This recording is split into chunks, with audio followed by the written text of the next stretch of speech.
There are moments in life when we suddenly realize we've been swallowing something that was never ours.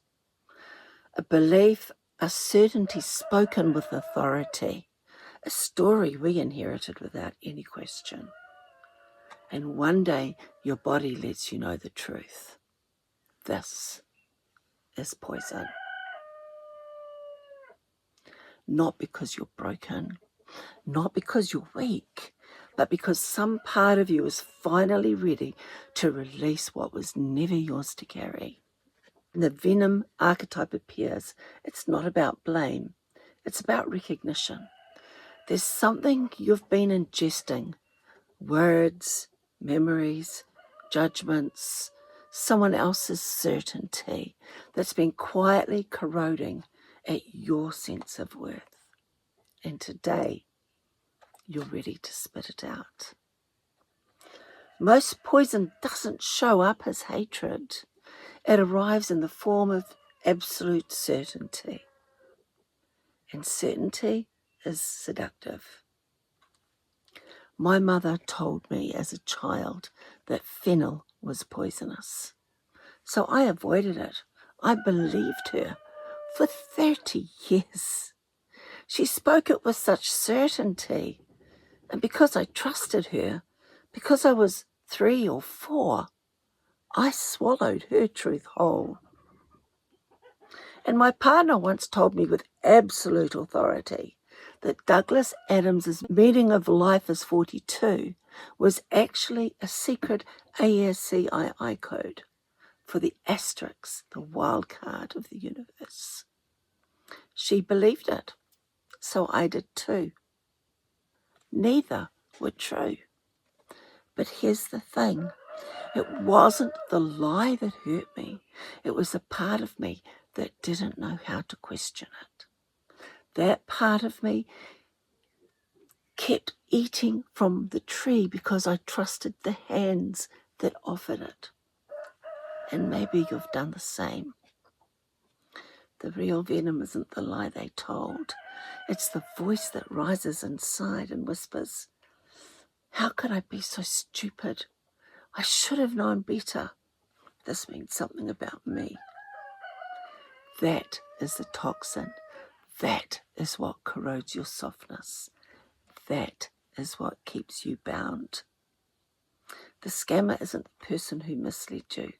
The scammer is the inner voice that says, "If I admit it, I'm a fool." That's the poison. And today we're burning that tree to the ground. And sometimes the poison doesn't sound like a lie at all. Sometimes it sounds like, "I love you." But the energy beneath is control, guilt, or expectation. And when you're hungry for connection, or longing to be chosen, or carrying an old wound of not being enough, you swallow those words too. Not because you're foolish, but because you're loving. And it can take years, decades even, to realize you weren't being loved. You were being managed.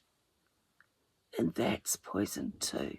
The most subtle kind. The kind that takes root quietly. The kind you only recognize after you leave. But once you see it, you never eat from that tree again. There's a Native American teaching that I hold really close. Inside every person live 2 wolves, one born from fear, one born from truth. And the one who grows strongest is the one that you feed.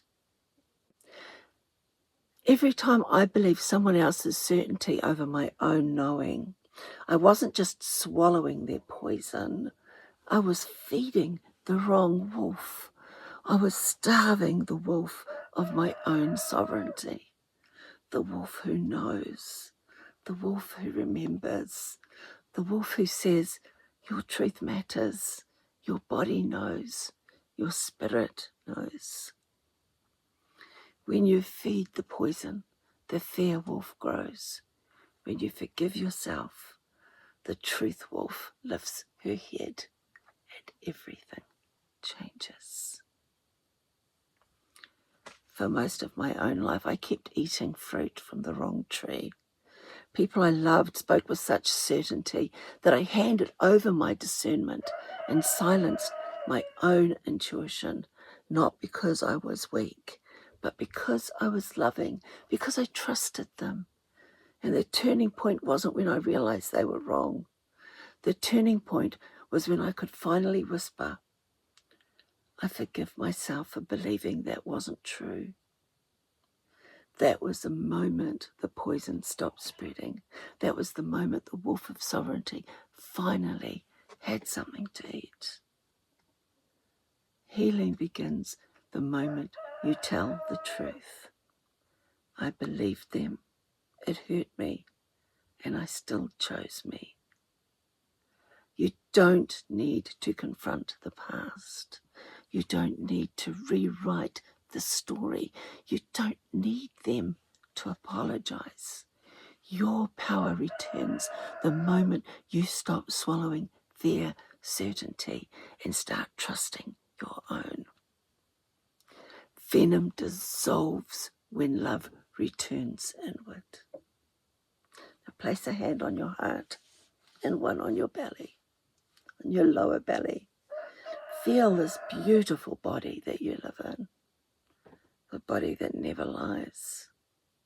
And breathe slowly with me. Whisper with me, out loud or inside. May I stop eating what poisons me. May I forgive myself for what I believed. May I feed only the truth.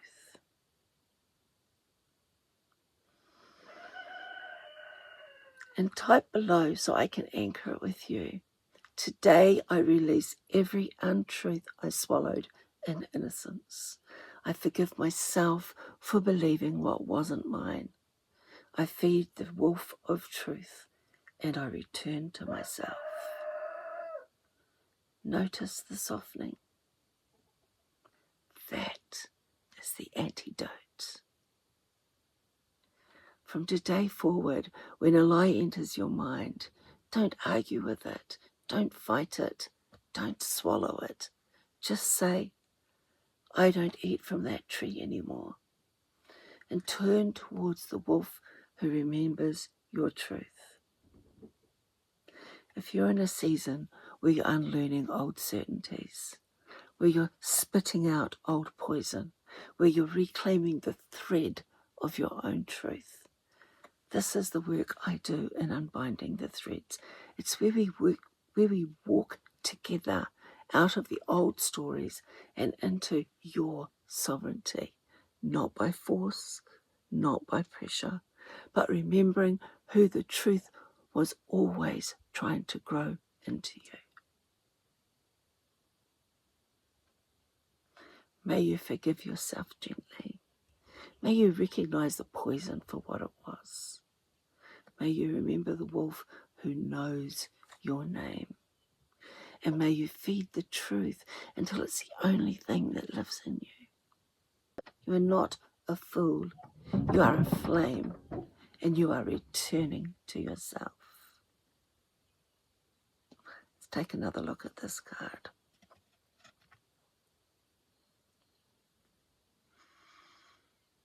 You have the teeth of, interestingly, what looks a bit like a wolf, swallowing the moon. And we have heart, solar plexus, and womb center energy. When we look at this card and we see that animal swallowing the moon, that's exactly what happens. It's exactly what this message has been about. How we allow our intuition to be swallowed by the poison that people feed us. That we were fed by parents, by lovers, by people in authority.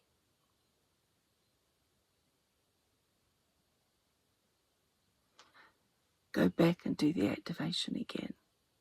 Because if you do it slowly and you breathe with me, expand it just a little bit, it is an activation.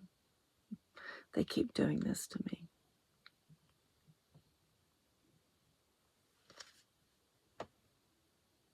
Thank you for joining me today. I am sorry for the roosters having a crowing competition right while I was doing this. They've gone now. If I'd waited 10 minutes, we would have been fine. But I never know, they might get worse and worse and worse. If I leave this too late, it gets later and later, and I end up working till 2 a.m. So I bit the bullet, took the risk, and we've had lots of crowing. I'm sorry.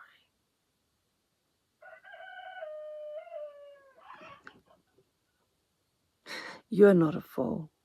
You are a flame, and you are returning to yourself. You have a beautiful, blessed day. I'll be back again tomorrow with another daily sacred soul message, hopefully with less crowing and less barking. Until then, shlama.